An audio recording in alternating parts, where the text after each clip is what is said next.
Praise the Lord. प्रभु के नाम की स्तुति हो। आज हम पढ़ेंगे दानियेल 5वां अध्याय। बेलशस्सर नाम राजा ने अपने 1000 प्रधानों के लिए बड़ी जेवनार की और उन 1000 लोगों के सामने दाखमधु पिया। दाखमधु पीते पीते बेलशस्सर ने आज्ञा दी कि सोने चांदी के जो पात्र मेरे पिता नबूकदनेस्सर ने यरूशलेम के मंदिर में से निकाले थे, उन्हें ले आओ कि राजा अपने प्रधानों और रानियों और रखैलियों समेत उनमें से पिए।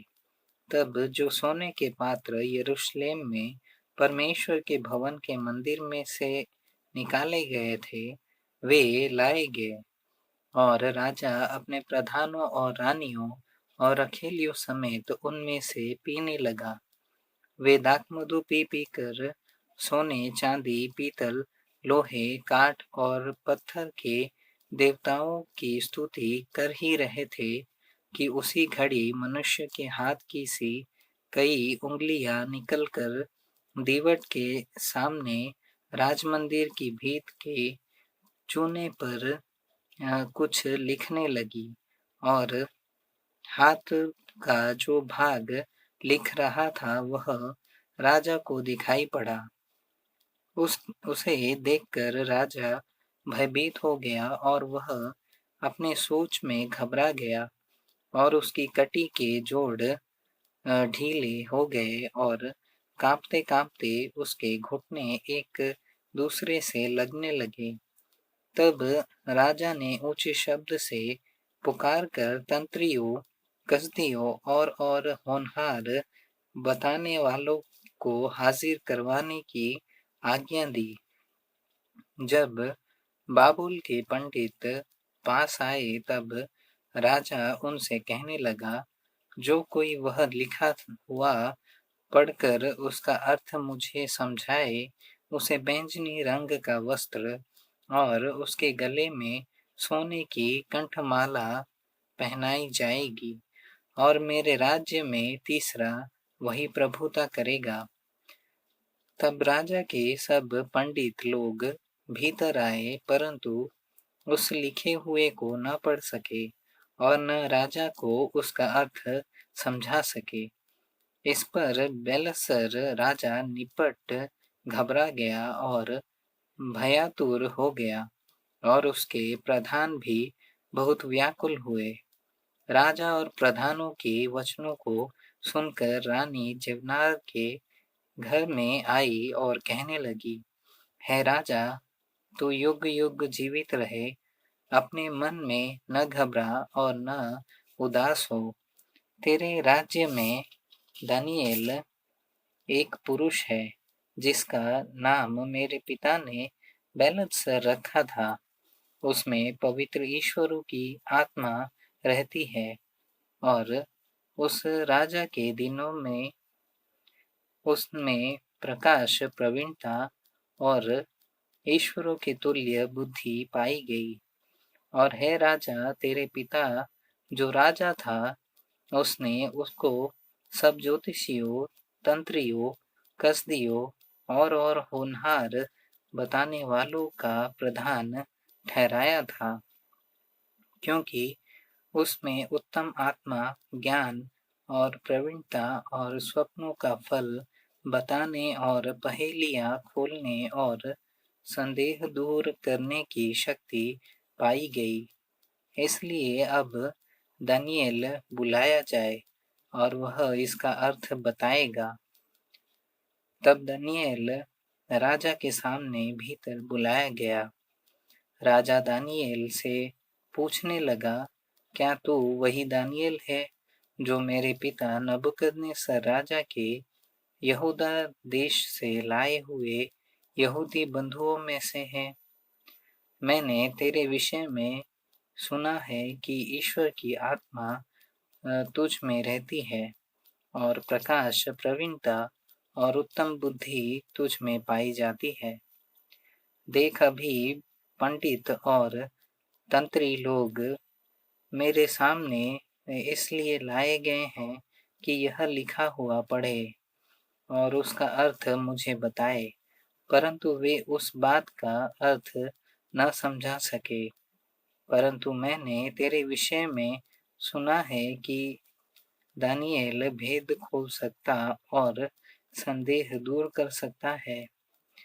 इसलिए अब यदि तू उस लिखे हुए को पढ़ सके और उसका अर्थ भी मुझे समझा सके, तो तुझे बैंगनी रंग का वस्त्र और तेरे गले में सोने की कंठमाला पहनाई जाएगी और राज्य में तीसरा तो ही प्रभुता करेगा। दानियेल ने राजा से कहा, अपने दान अपने ही पास रख और जो बदला तू देना चाहता है वह दूसरे को दे। वह लिखी हुई बात मैं राजा को पढ़ सुनाऊंगा और उसका अर्थ भी तुझे समझाऊंगा। है राजा, परम प्रधान परमेश्वर ने तेरे पिता नबूकदनेस्सर को राज्य, बढ़ाई, प्रतिष्ठा और प्रताप दिया था और उस बढ़ाई के कारण जो उसने उसको दी थी, देश-देश और जाति-जाति के सब लोग और भिन्न-भिन्न भाषा बोलने वाले उसके सामने कांपते और थरथराते थे। जिसे वह चाहता उसे वह घात करता था और जिसको वह चाहता उसे वह जीवित रखता था। जिसे वह चाहता उसे वह ऊंचा पद देता था और जिसको वह चाहता उसे वह गिरा देता था। परंतु जब उसका मन फूल उठा और उसकी आत्मा कठोर हो गई, यहाँ तक कि वह अभिमान करने लगा, तब वह अपने राज सिंहासन पर से उतारा गया और उसकी प्रतिष्ठा भंग की गई। वह मनुष्यों में से निकाला गया और उसका मन पशुओं का सा और उसका निवास जंगली गधों के बीच हो गया। वह बैलों की नाई घास चरता और उसका शरीर आकाश की ओर से भीगा करता था, जब तक कि उसने जान न लिया कि परम प्रधान परमेश्वर मनुष्यों के राज्य में प्रभुता करता है और जिसे चाहता उसी को वह उस पर अधिकारी ठहराता है। तो भी है बेलस्सर, तू जो उसका पुत्र है और यह सब कुछ जानता था, तो भी तेरा मन नम्र न हुआ, वरन तूने स्वर्ग के प्रभु के विरुद्ध सिर उठाकर उसके भवन के पात्र मंगवाकर अपने सामने धरवा लिए और अपने प्रधानों और रानियों और रखेलियों समेत तूने उनमें दाखमधु पिया और चांदी, सोने, पीतल, लोहे, काठ और पत्थर के देवता जो न देखते, न सुनते, न कुछ जानते हैं, उनकी तो स्तुति की।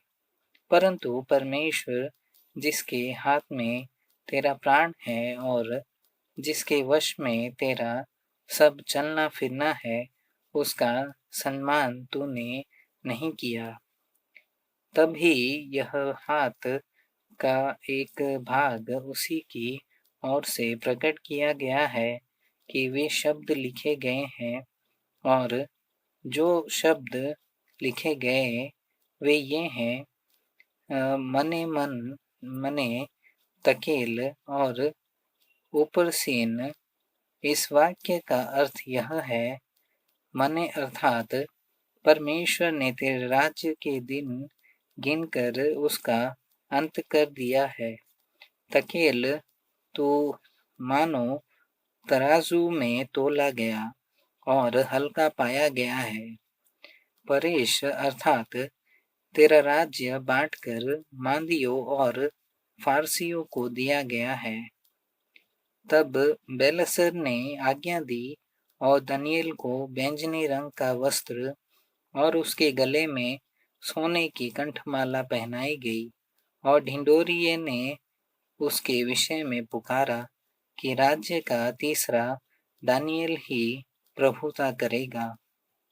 उसी रात कसदियों का राजा बेलशस्सर मार डाला गया और दारा मादी जो कोई 62 वर्ष का था राजगद्दी पर विराजमान हुआ।